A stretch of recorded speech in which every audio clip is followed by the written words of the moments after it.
জামালপুরেও নিত্যপণ্যের বাজারে চলে গেছে নিম্ন ও মধ্যবিত্তের নাগালের বাইরে। এতে সংসার চালাতে গিয়ে বিপাকে পড়ছেন তারা। ক্রেতাদের অভিযোগ ঠিকমতো করা হচ্ছে না বাজার মনিটরিং, আর বিক্রেতাদের সেই পুরনো অজুহাত সরবরাহ কম, তাই দাম বাড়ছে শাকসবজি সহ মাছের। এদিকে ভোক্তা অধিদপ্তর বলছে নিত্যপণ্যের দাম স্বাভাবিক রাখতে নিয়মিত মনিটরিং ও অভিযান চালানো হচ্ছে। জামালপুর থেকে ফিরোজ শাহের তথ্য ও চিত্রের ডেস্ক রিপোর্ট। সারা দেশের মতো জামালপুরের কাঁচা বাজারেও লাগামহীন নিত্যপণ্যের দাম, তবে কমেছে শুধু কাঁচামরিচের ঝাল। সপ্তাহের ব্যবধানে কেজিতে ১০০ টাকা কমে বিক্রি হচ্ছে ১২০ টাকায়, আর আলুর কেজি ৭০ থেকে ৮০ টাকা। পেঁয়াজ বিক্রি হচ্ছে ১১০ থেকে ১২০ টাকায়। বেড়েছে আদা, রসুনের দাম। এছাড়া প্রায় সব ধরনের শাকসবজি কেজিতে বেড়েছে ১০ থেকে ১৫ টাকা, আর মাছের কেজি ৩০০ থেকে ৩৫০ টাকা। ব্রয়লার মুরগি ১৮০ থেকে ১৮৫, সোনালী ২৭০ থেকে ২৮০ টাকা। ডিমের ডজন বিক্রি হচ্ছে ১৪৫ থেকে ১৪৮ টাকা। নিত্যপণ্যের ঊর্ধ্ব গতিতে দিশেহারা সাধারণ ক্রেতারা।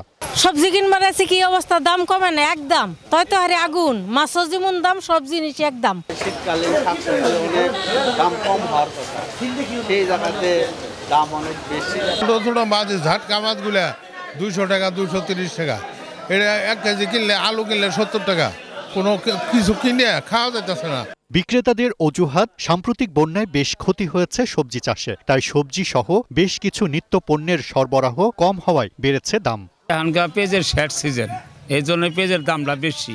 আলুর ব্যবসাটা হয়েছে কোল্ড স্টোরের আলুর শেষ পর্যায়ে গেছে গা, ১ মাস আলু পাচা হয়ে গেছে, তার জন্য আলুর দামটা বেশি। গত সপ্তাহে ছিল ১৭০ টাকা, এই সপ্তাহে বেচতেছে ১৬০ টাকা, ১০ টাকা কমছে।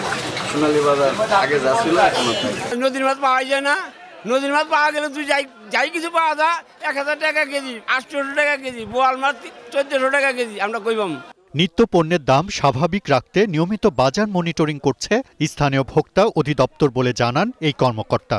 জাতীয় ভোক্তা অধিকার সংরক্ষণ অধিদপ্তর, জেলা প্রশাসন এবং উপজেলা প্রশাসন সবাই মিলে আমরা টাস্ক ফোর্স একটা যে কমিটি গঠন করা হয়েছে দ্রব্যমূল্য নিয়ন্ত্রণে, সবাই মিলে আমরা কাজ করছি, নিয়মিত বাজারগুলো মনিটরিং করছি জেলা এবং উপজেলা পর্যায়ে। তো যে পণ্যগুলোর আসলে দাম অনেকটা বেড়ে গিয়েছিল, সেগুলো কিছুটা এখন নিয়ন্ত্রণের ভিতরে চলে আসছে।